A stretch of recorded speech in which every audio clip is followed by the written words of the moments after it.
Welcome to the Irish Farmers Journal Weekly Podcast. Hello and welcome to this week's podcast. I'm Thomas Hubert, news correspondent with the Irish Farmers Journal. Coming up on the show this week. We are not for one moment saying that this is going to be easy or simple. This is a difficult road we're on. But look, we are here to try and set up a cooperative movement. Trying to revive the sugar beet industry. We hear from Beet Ireland, the farmers and the contractors. And a new CAP is going to set out that every member state will be obliged to have a plan around environment and climate action. And if you don't have a good plan, you won't get approval for your national plan. Take the environment seriously or lose payments in the next CAP. Phil Hogan tells it like it is. But first, let's go to the head office of the Department of Agriculture in Dublin. The IFA Livestock Committee walked into the building reception area at lunchtime this Wednesday with sleeping bags and supplies, and they said they would come out only when the department releases the list of factories fined for illegal carcass trimming. I went along and talked to their chairman, Angus Woods. Yeah, I'm here today with my Livestock Committee members here. We're from all over the country, and we're here for a couple of key issues that we need to have resolved. We in the IFA have been working for a long time now to try and get the issue relating to carcass trim, resolved with the department. While there has been significant progress has been made, we're at a point now where we need to get more openness and transparency into it, and certainly where factories have been found guilty of illegally trimming carcasses, we need to know the names of those parties that were illegally trimming carcasses, and to me it's plain and simple. The Minister has the names and he needs to let farmers know exactly what's happening. The department is responsible for it, and plain and simple, all the people here with me today feel the exact same way. There has to be transparency in the system. At the moment when you're asking for these names, what kind of response do you get? At the moment there is not a positive response from the Minister on it. We had been demanding that the farmers themselves be notified that their carcasses were illegally trimmed and that the farmers be properly compensated for that. The factories have come out and said they will notify the farmers and they will compensate the farmers. The factories have been caught illegally trimming. They don't get to decide what they do or they don't do in this particular scenario. The Minister is responsible, and the Minister has to impose severe fines on the factories, and the farmers have to be more than adequately compensated for their loss.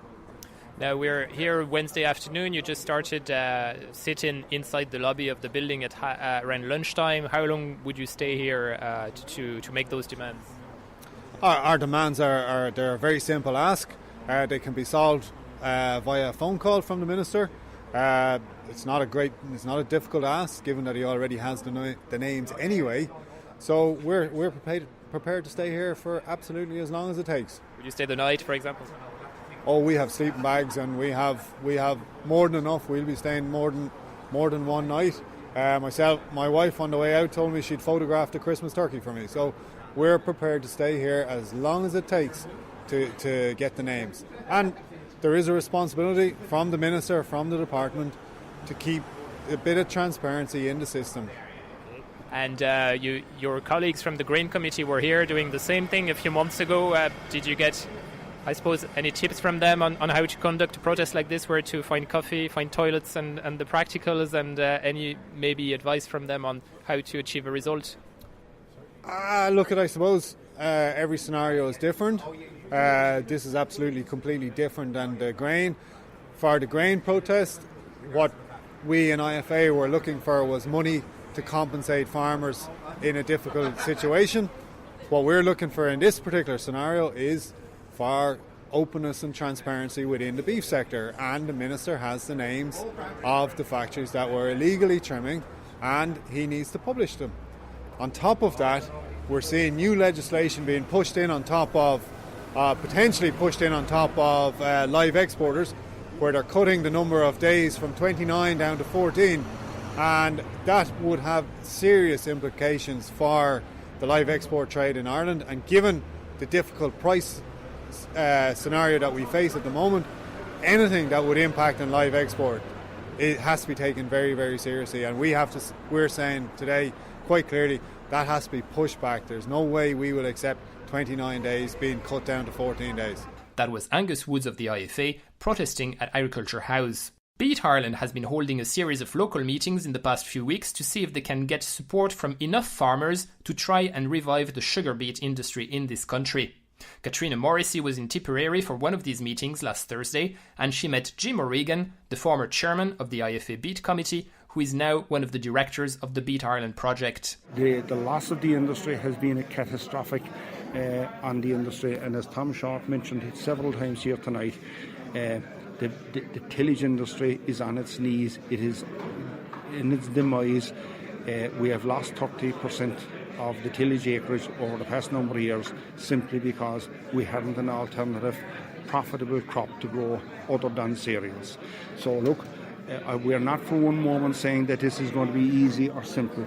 This is a difficult road we're on, but look, we are here to try and set up a cooperative movement, a bit along the lines of the cooperative dairy setup or the mart scene, and that growers could partake in the industry, and that again it could become the anchor crop for tillage farming and save the industry. If I can interrupt you, Jim, just to ask, I suppose one of the questions that is foremost in all growers' minds is what will they be paid for a tonne of sugar beet? And that wasn't really answered tonight. No, it cannot be answered, and I'll give you the reason why, Katrina. If you were at this meeting this time 12 months, we'd possibly speak what will the price of grain be in the 2018 harvest, and I think all the experts would have said it'll be somewhere in the region of €140 a tonne.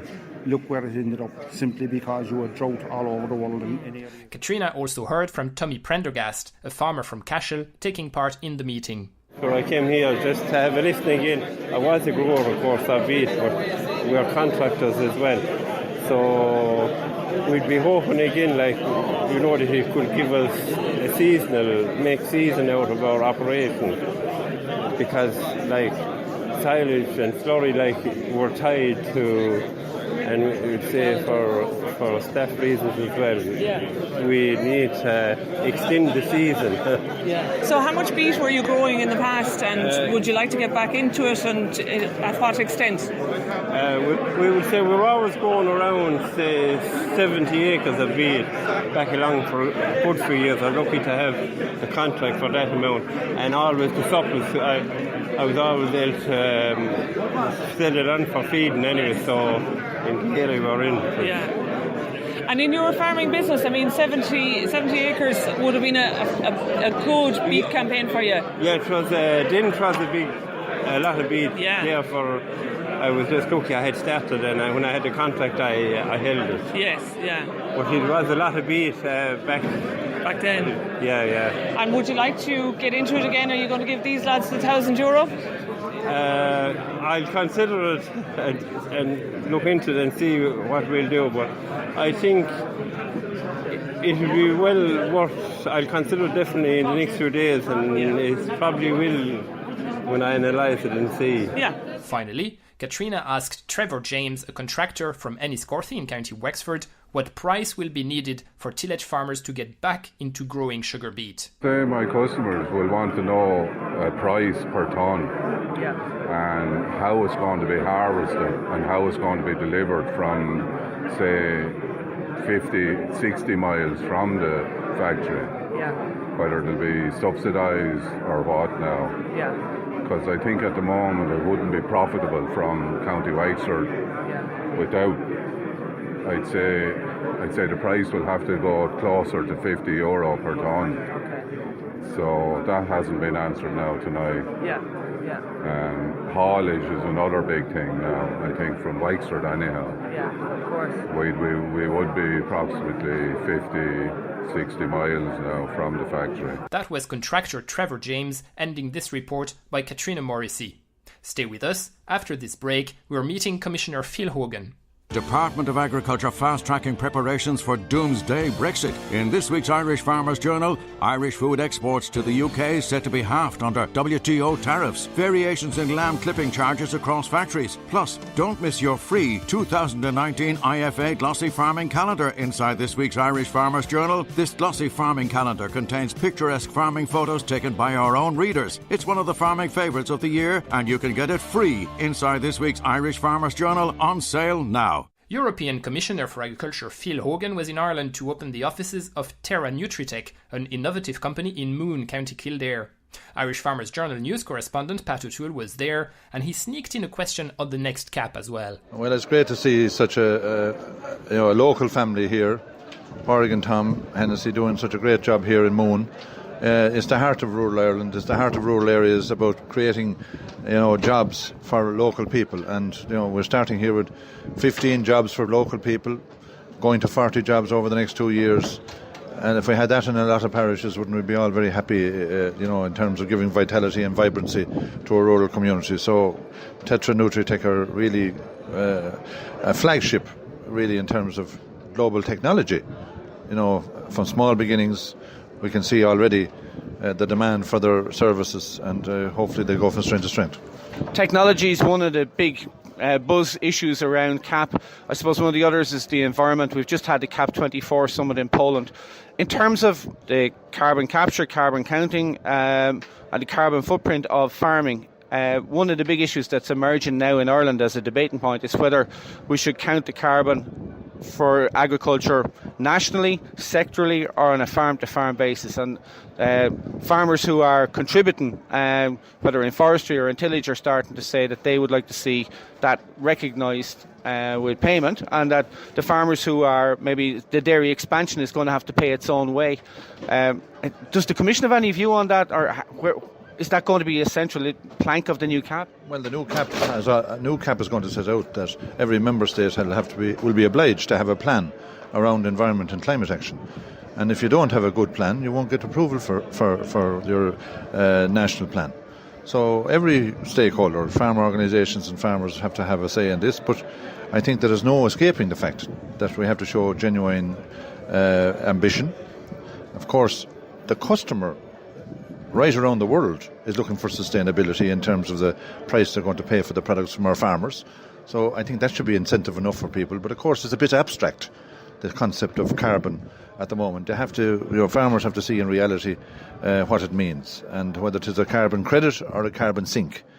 Both have to be looked at in terms of informing and educating our farmers about the real need to make improvements here if they want to continue to have the export opportunities of the future. Phil Hogan there with Pat O'Toole.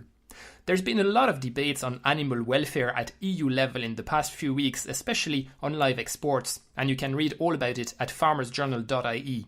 My colleague Amy Ford caught up with Irish MEP Mairead McGuinness to see what is being discussed and what impact it could have on Ireland. There's been a big debate in the Agriculture Committee about live exports, but more about the transportation of animals, live animals. There is an issue on the continent between on the borders of Europe where there is concern about the welfare of animals in trucks, particularly at times when the weather is very hot. I think what was extraordinary about the debate was that some member states inspect and others don't. And it looks like Ireland not only inspects, but when it finds an infringement, it actually declares that there are problems, whereas other member states don't. So the first thing I would want to see is that member states who are not implementing the regulation should be forced to implement it, because it's wrong that those who are implementing are all being tarred with the same brush of inadequate implementation. I think the second issue is there is a report drafted before Parliament which I'm putting amendments to, which would be quite serious from an Irish point of view, because it calls on Europe to ban the exports of animals out of the European Union to countries where we have no control over the standards, particularly in the slaughterhouses. And I think that would be something that we have to be very concerned about. So I will be again tabling amendments to that point, saying we have to take into account some countries who rely on competition between the live exports and the processing sector. We need to work with third countries to help them improve their standards, and I think that can be done, and indeed it's underway in some cases. And I know that for farmers listening, given that there's an increase in numbers of cattle in Ireland, and there's such anger with the beef factories, justified anger when you look at some of the trimming figures and what's been revealed there, that farmers need another outlet. And the only outlet you have when you're on an island is to transport animals live, not only by truck but also by sea. There's a lot of resistance in the Agriculture Committee to that. It's driven by concerns on animal welfare and welfare NGOs. And the trouble is that when some of these NGOs produce video footage, of course they can tailor it to make it look really bad, but some of it is really bad, and I think we have to take account of that. So from an Irish point of view, what I have stressed and will continue to do is that we have very high standards. The exporters who have the trucks and the ships are to the highest standards in terms of water and ventilation and all of those things that are important for animal welfare, and therefore those who are not reaching those standards should be penalised, but our markets shouldn't be pulled from under us. So it's something we want to be really careful of, and certainly it's an issue that I will be watching very closely, because it's likely to come to vote in the European Parliament chamber early next year. And we're going into elections, and for many members who are not linked with agriculture, they have a deeper concern about animal welfare. That's what their constituents are saying to them, and they will be minded to vote in a more extreme way than I think is wise. Mairead McGuinness there with Amy Ford. Finally, it's the Winter Fair this Thursday at the Acon Exhibition Centre in County Armagh. Our Northern Ireland correspondent, Peter McCann, spoke with Brian Benke, an American Holstein breeder from Wisconsin, and first asked him how he will judge the cows at the show. First, I'm excited to be here. It's always fun for me to come to a different country, and this is my first trip to Ireland, and I'm excited to judge the show. Secondly, I love good uddered dairy cows that walk comfortably and smoothly, that have dairy strength. So the winners that you'll see on Thursday are going to be good uddered dairy cows with good strength, good width. And your own business then in St. Jacobs in Wisconsin, you were saying that in the last 2.5 years or so since you've been there, you've been breeding towards maybe a smaller type of cow, more functional cow, or what are you really looking for in your own line of work there? Well, at St. Jacobs, we're trying to make cows that can fit into more operations. When you're making bulls that are 4 and 5 points on stature, there's only a handful of breeders in the world that should use those bulls. And if we make bulls that we can sell our clients that are 2 points on stature, under 3 points on stature, but still have dairy strength with open ribs and flat, wide rumps, those are the kind of bulls that translate to any good dairyman's knowledge and database, and he'll use those bulls to his advantage. So when you were talking in your presentation there about, is it DPR or for daughter pregnancy rate. Daughter pregnancy, that's fertility really. So there's a drive in towards more fertility, especially in the daughters getting their calves the second time. Big drive towards more fertility. Yes. Brian, I suppose the last thing, just you talked also about milk prices are low in the US at the minute. I suppose some of the reasons behind that, really, some of the background to the dairy industry, and also really, it's the big thing, as you said, is the number of heifers on the ground. It's 10 million heifers compared to 9.2 million cows. Is that right? Or yep. Overproduction is a problem then? Overproduction is a problem. I think our production is 3.6% higher than what our need is. Mm-hmm. So we need to cut the number of dairy cows in the U.S. from 9.2 to 8.5 million. And so it's going to be production will do that. It won't be more exports, or it won't be cost of production is still sticking up there. More exports could help us short term, but it's reducing the size of the dairy herd that'll help us long term. That was Brian Benke, one of the US judges at the Winter Fair, ending this week's podcast. Thank you for listening, and remember you can subscribe to the podcast on iTunes and Spotify, as well as following us on social media and at farmersjournal.ie.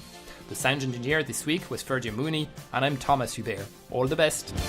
The Irish Farmers Journal podcast, online at farmersjournal.ie and on iTunes every Thursday.